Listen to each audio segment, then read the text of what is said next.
कोथिंबीर वड्या क्रिस्पी आणि चवदार होण्यासाठी आपण चणा डाळ 7 ते 8 तास भिजवून घ्यायची आहे आणि कोथिंबीर एकदम बारीक करून घ्यायची आहे। आता मिक्सरच्या भांड्यामध्ये भिजवून घेतलेली चण्याची डाळ, मिरच्या, लसूण, जिरा, थोडा पाणी घालून पेस्ट करून घ्यायची आहे।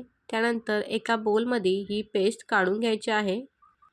त्यामध्ये हळद, मीठ, साखर घालून मिक्स करून घ्यायचं। आता बारीक करून घेतलेली कोथिंबीर त्याच्यामध्ये घालून घ्यायची, ते सुद्धा मिक्स करायचं। नंतर एका भांड्याला तेल लावून मिश्रण थापून घ्यायचं।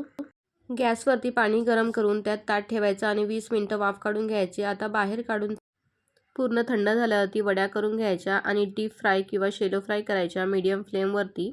तेल पहिले छान गरम करून घ्यायचं, नंतर गॅस कमी करून सगळ्या वड्या फ्राय करून घ्यायच्या कमी गॅसवरती। तर हे बघा आपल्या वड्या तयार आहेत।